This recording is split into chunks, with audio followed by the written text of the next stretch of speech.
গণতান্ত্রিক কাঠামোটাকে সমুন্নত রাখার জন্য এটা নির্বাচন হচ্ছে।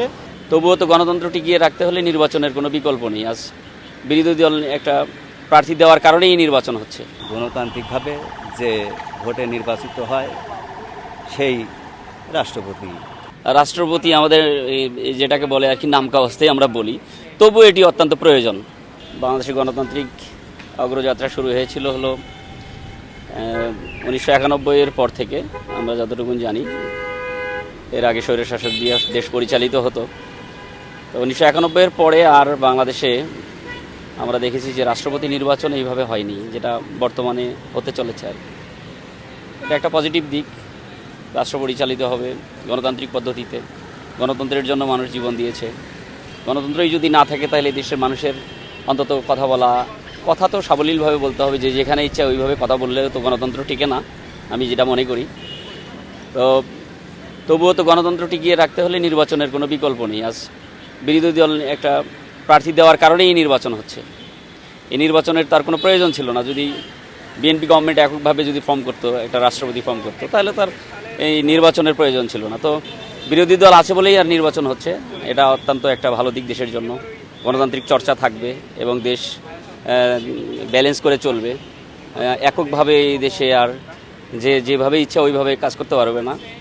যে কারণে আমরা মনে করি যে এটা নির্বাচন হলে, নির্বাচনের মধ্য দিয়ে রাষ্ট্রপতি নির্বাচিত হলে তাহলে রাষ্ট্রের একজন যোগ্য একজন রাষ্ট্রপতি পাবে। এবং যদিও আমাদের এই সংসদীয় গণতান্ত্রিক ব্যবস্থায় রাষ্ট্রপতি আমাদের যেটাকে বলে আর কি নামকা অবস্থায় আমরা বলি, তবু এটি অত্যন্ত প্রয়োজন। গুরুত্বের সঙ্গে আমরা দেখছি। আমি সাধারণ মানুষ হিসেবে মনে করি যে এই নির্বাচন অত্যন্ত জরুরি। নির্বাচনটা হয়ে গেলে যেন সরকার পরবর্তীতে এই রাষ্ট্রপতির অধীনে যতটুকুন তার ক্ষমতা আছে ততটুকুন এই ক্ষমতা প্রয়োগ করে যেন পরবর্তীতে রাষ্ট্র পরিচালিত হয়, এই প্রত্যাশা রাখছি। এখন যে নির্বাচনটা হচ্ছে এটা গণতান্ত্রিক উপায়ে অতি স্বচ্ছ এবং সুন্দরভাবে গণতান্ত্রিক কাঠামোটাকে সমুন্নত রাখার জন্য এটা নির্বাচন হচ্ছে। এখানে বিরোধী দল প্রার্থী দিয়েছে এবং তারা তাদের ভোটে যতটা তাদের আসন আছে তারা সেই রকম ভোট পেতে পারে। আর বিএনপি তাদের যেই রকম এমপি আছে সেরকম ভোট পাবে এবং সুন্দরভাবে গণতান্ত্রিক কাঠামোতে একটা রাষ্ট্রপতি নির্বাচিত হবে। এটা গণতন্ত্রের জন্য, বাংলাদেশের জন্য খুব ভালো। এবং এই ধারাটা যেন পরবর্তীতে আমাদের প্রজন্মের পরেও চালু থাকে। মহাসচিব দীর্ঘ 17 বৎসর অন্যায়ের বিরুদ্ধে জুলুম, নির্যাতন, নিপীড়ন এটা করে সহ্য করে দেশকে একটা গণতান্ত্রিক কাঠামোয় পরিণত করার জন্য আপ্রাণ চেষ্টা করে গেছেন, যার জন্য তারেক জিয়া উন্নয়নকে মূল্যায়িত করেছেন। এবং আমি মনে করি এটা বাংলাদেশের জন্য খুব ভালো কাজ করেছেন। মির্জা ফখরুল ইসলাম সেও ভালো লোক। অলি আহমেদ উনি একজন বিচক্ষণ বীর বিক্রম, সেও ভালো।